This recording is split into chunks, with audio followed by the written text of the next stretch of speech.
Ek het 'n verwagting en 'n afwagting en 'n opgewondenheid in my gees van wat die Here vanmôre in ons middag gaan doen. En ek wil dit weer pertinent sê, vir wat die Here, hoor mooi, hoor jy wat ek sê, vir wat die Here in ons middag gaan doen. Nie 'n mens nie. Jy moet vanmôre verby my kyk. Kyk verby Wouter, want ek is net 'n mens. Ek is net sy diensknegt vanmôre.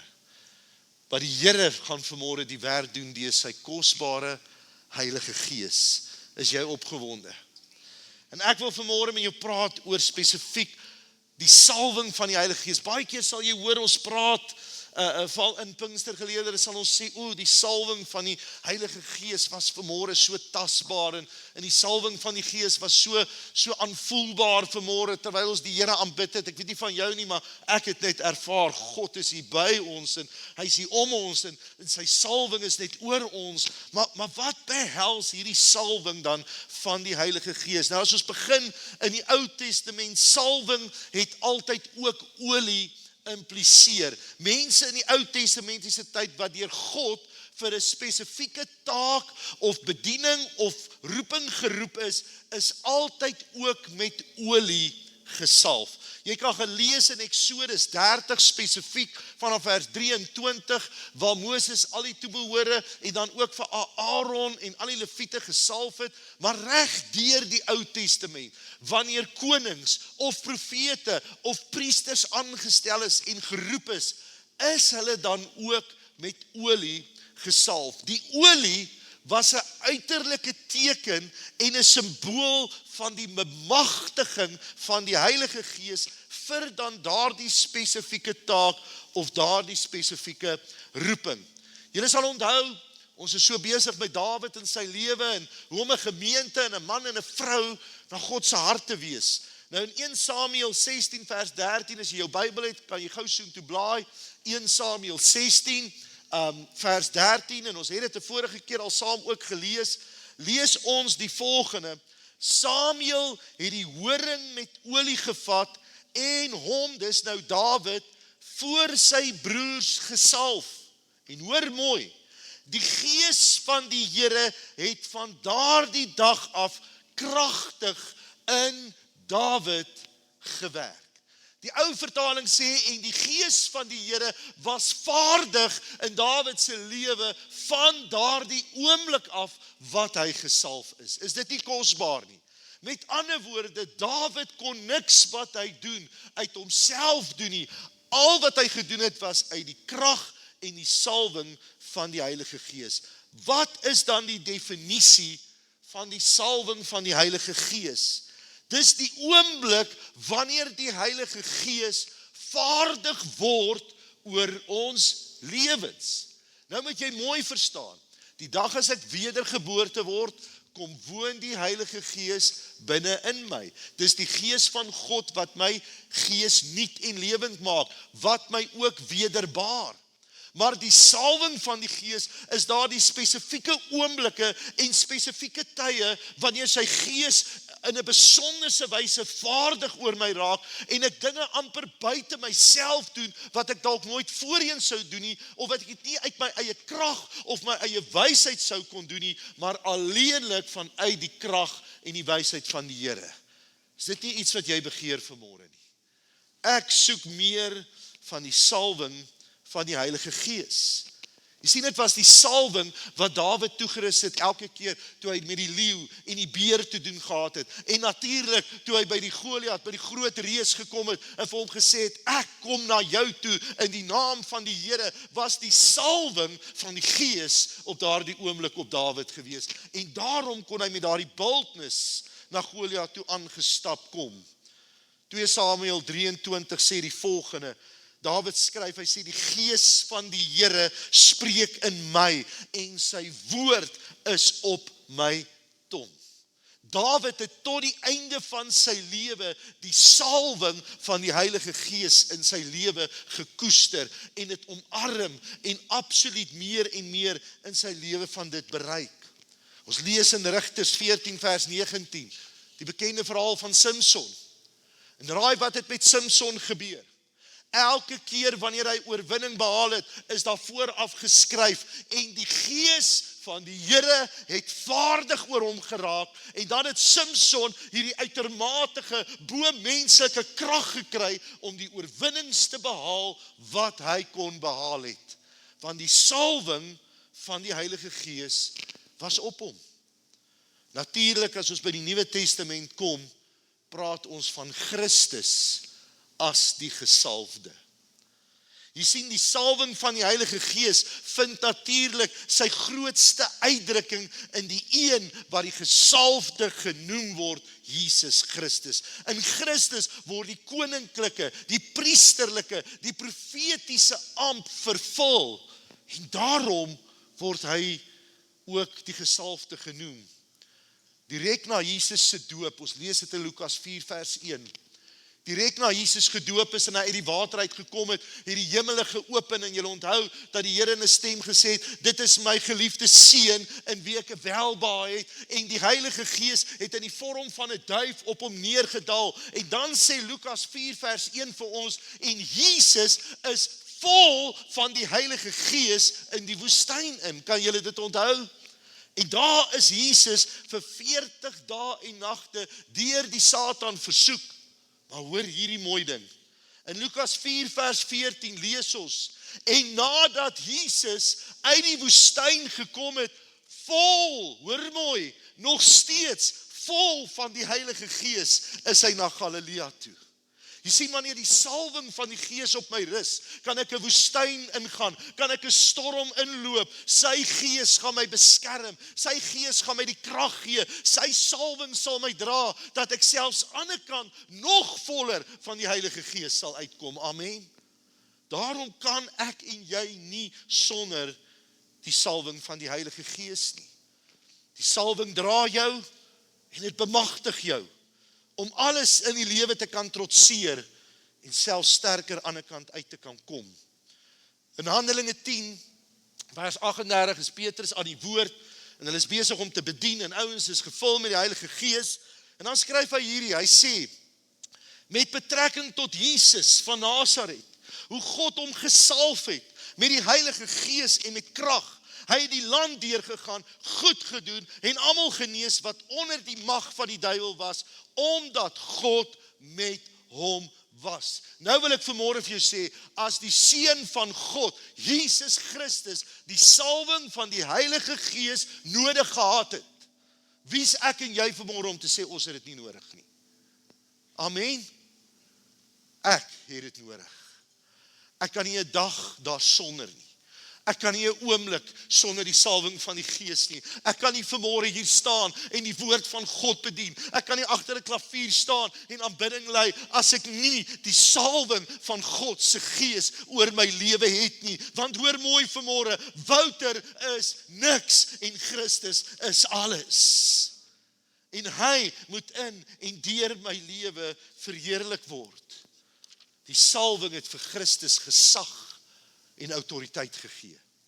Ons lees in die bergpredikasie, aan die einde van die bergpredikasie, Matteus 7:28 sê, toe Jesus klaar gepraat het, was die skare verbaas oor sy onderrig, want hy het hulle geleer soos 'n man met gesag en nie soos hulle skrifgeleerdes nie. Halleluja. Ek wil jou sê, ek het al baie predikante gehoor, wat die mooiste toesprake gee, maar daar's geen krag, daar's geen salwing van die Heilige Gees nie. Maar wanneer die salwing van God se Gees oor sy woord kom, maak dit nie saak wie vanmôre hier staan nie, sy Gees maak dit lewend en kragtig in jou binneste, sy Gees breek dit oop, sy Gees maak dat jy reageer op die woord en hoor wat die Here vir jou sê vanmôre. Die salwing van die Heilige Gees. Wat doen die salwing vir my en jou vanmôre? Eerstens moet ek en jy nie die salwing van die Heilige Gees verwar met natuurlike talente en vermoëns nie. Jy sien, talente fokus die aandag op my. En vermoëns fokus die aandag op my. Hoor mooi vanmôre, die salwing van die Heilige Gees verheerlik altyd Jesus Christus. Hoor mooi wat ek sê? Die salwing van die Gees dui altyd na Christus toe. Dit wys altyd na hom toe en verheerlik God die Vader en God die Seun, Jesus Christus. Dit gaan nie oor my nie, dit gaan nie oor jou nie, maar dit gaan oor Jesus. Daarom vanmôre as ons jou bedien en ons gaan jou salf en vir jou bid, maak dit nie vanmôre saak wie dit is nie. Dis Christus wat jou kom bedien. Dis sy Gees wat jou kom aanraak, want dit gaan oor hom vanmôre en nie oor 'n persoon nie. Met die salwing van die Gees word mense bewus van God se heerlikheid en sy mag en sy liefde en sy krag. Vanmôre toe ons sing, en ons sing to him who sits on the throne, sien ek in my geestesoog hoe die Here op sy troon sit en ons hier voor sy troon kniel en ek is bewus van sy grootheid en sy almag en ek besef hoe klein en hoe min ek is, maar in Christus is ek tot alles in staat oor sy Gees wat binne in my is. And to him be blessing and honor and glory forever and evermore. Want hy verdien die hoogste lof. Nie ek of jy nie. Salwing bring gesag en autoriteit in ons lewens. Jy sien, jy kan met geleerdheid niks vanmôre bereik nie. Maar as jy die salwing van die Gees het, kan jy baie ver kom. En nou sê ek nie, jy moenie geleerdheid hê nie, hoor. Ek het niks teen geleerdheid nie. Ek wil soos Paulus sê, ek het ook dit en dit en dit en ek het ook die geleerdheid. Maar as ek nie die salwing van die Heilige Gees het nie, beteken dit soveel. Maar met geleerdheid, saam met die salwing van die Heilige Gees, en ek wil vanmôre vir jou sê, as jy nie geleerdheid het nie, maar jy die salwing van die Heilige Gees, gee dit môre vir jou gesag, gee dit vir jou autoriteit, om uit te gaan, om die woord van God uit te dra, om 'n verskil in mense se lewens te maak, om op te tree en te doen, soos wat die Here vir jou gee om te doen. Salwing wek nie vanmôre net emosie op nie. Dit is baie maklik en dit is baie vinnig om emosie op te wek. Maar dis nie waaroor salwing gaan nie. Die salwing van die Heilige Gees bring 'n diep en 'n intense bewustheid van God se almag en liefde in ons lewens. Ja, daar gaan emosie gepaard, want God het ons met emosie gemaak. En die Heilige Gees is 'n persoon. Hy's die derde persoon in die Godheid en hy het ook emosie. En saam met ons emosie ervaar ons die teenwoordigheid van die Here. Maar dit gaan nie oor hierdie hype, of soos die jong mense sal sê, oor 'n vibe nie. Nee, dit gaan oor hierdie intense bewustheid van wie God is. En sy grootheid en sy almag in my lewe. Die salwing van die Heilige Gees vanmôre is vir hulle wat nederig is. Sien, as jy vanmôre trots is, as jy hoogmoedig is, as jy arrogant is, gaan jy nie die salwing van God se Gees beleef nie, want daar's nie plek vir sy Heilige Gees nie. Wat sê Jakobus 4 vers 6 tot 8? Hy sê, God weerstaan die hoogmoediges, maar aan die nederiges bewys hy sy genade. Jy sien, wanneer ek myself kruisig, die eie ek, die vleesmens kruisig, dan is daar plek vir God se Gees. Dan kan die salwing van sy Gees in my lewe vaardig word, want dan tree Wouter terug. En Wouter sê, Here, ek kan dit nie doen nie, maar dankie Here, U doen dit deur U Gees, deur U salwing wat op my lewe is. En dis wat die verskil en die impak in mense se lewens maak. Salwing kan nie gekoop word nie. Jy kan nie leer om salwing te kry nie. Die salwing word ontvang. Die salwing kom jy op 'n punt om oor te gee en te sê, Here, ek kan nie meer nie, maar ek weet U kan. Here, ek is honger en ek is dors vir meer van die salwing van die Gees in my lewe. Ek reinig my van myself, ek maak my leeg van myself, sodat daar meer plek vir U in my lewe kan wees. Meer van U en minder van my. Vanmôre salf ons jou met olie. Hoekom?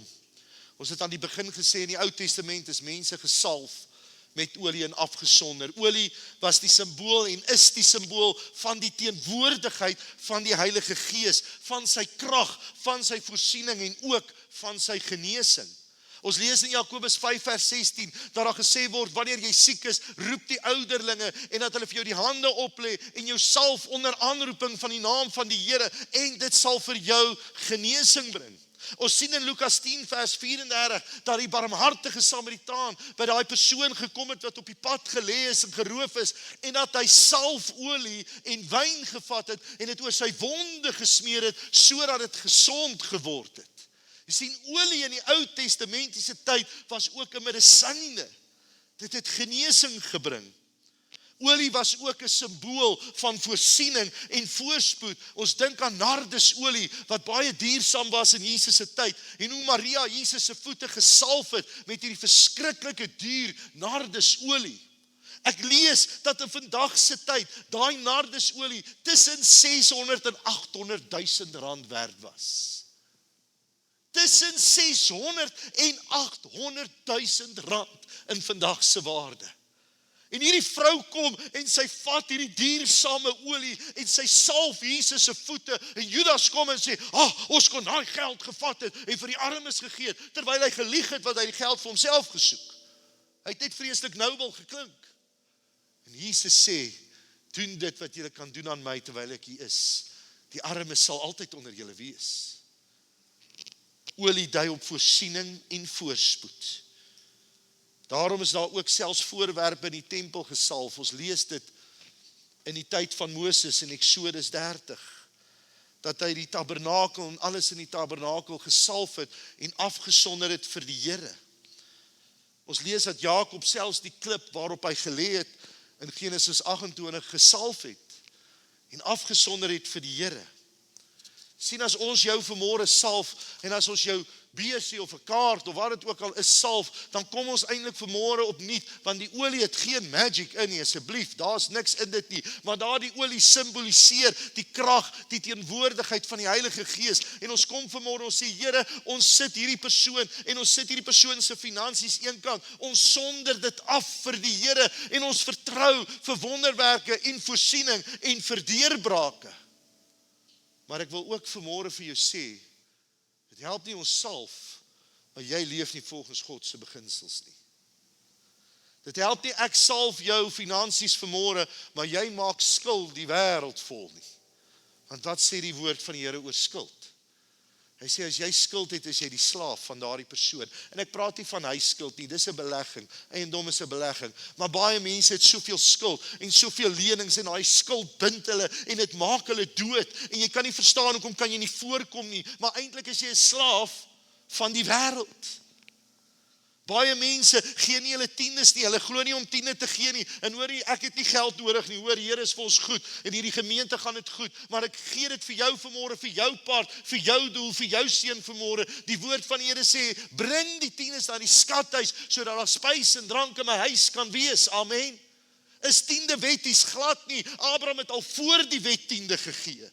Tiende kom uit verhouding, want raai wat, alles wat ek het is God se. Alles wat ek het is die Here se. Daarom verwag hy 'n tiende terug. En om te saai, maar ook om my 9 tiendes vir hom reg te bestuur, om 'n goeie rentmeester vir die Here te kan wees. En dan te kom en te sê, Here, hier is my finansies, maar ek wil ook vanmôre vir jou sê, as jy hier is en jy het skuld, en jy's ernstig om uit daai skuld uit te kom, en te sê, Here, ek is klaar, ek is moeg vir dit, glo ek ook vanmôre as ons jou salf, jy uit daai skuld uit gaan kom, amen. En dat die Here jou sal help, dat jy die nodige dissipline sal toepas, om uit daai skuld sal kom. Hoekom maak ons skuld? Want ek wil beter leef as die ander ou. Ek is nie tevrede en vergenoegd met wat ek het nie. Luister, as ek nie geld het om 'n ding te koop nie, het ek dit nie. Dan gaan ek nie skuld maak om dit te koop nie. Dan is ek tevrede met wat ek het, want dan wil die Here nog hê ek moet dit hê nie. Amen. En ek het niks teen rykdom nie. Hoe sê een tannie van my eendag, pastoor, gerief is nie sonde nie.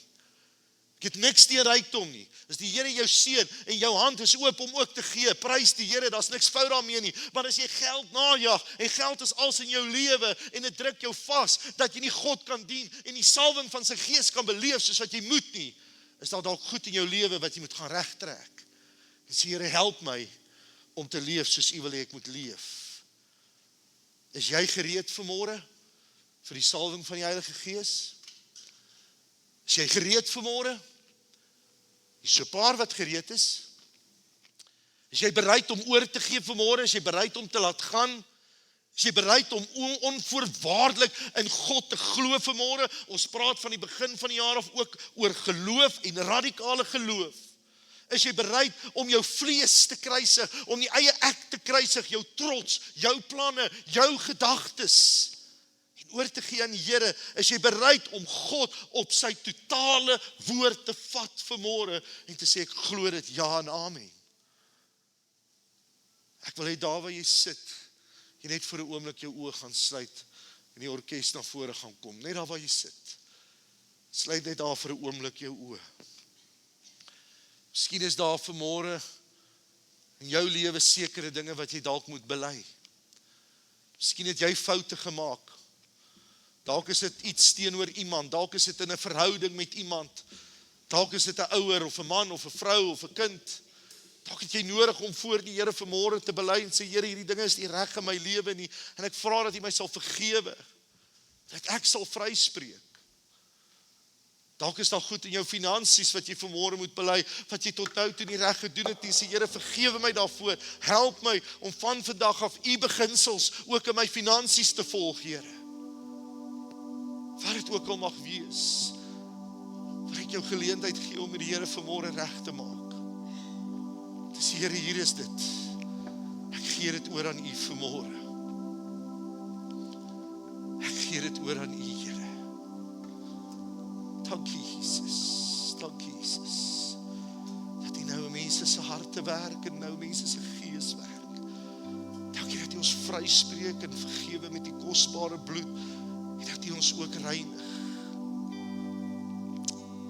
Dankie, Here, dat U nou in ons harte en in ons gees vanmôre werk. U is wonderbaar, U is getrou, Jesus. Daar's niemand soos U. Ons wil jou graag bedien in hierdie tyd na die beste van ons vermoë. Jy is ook welkom om te saai in hierdie bediening op die volgende maniere, deur middel van SnapScan of EFT. Ons waardeer elke bydrae en spreek die Here se rykste seën uit oor jou en jou gesin.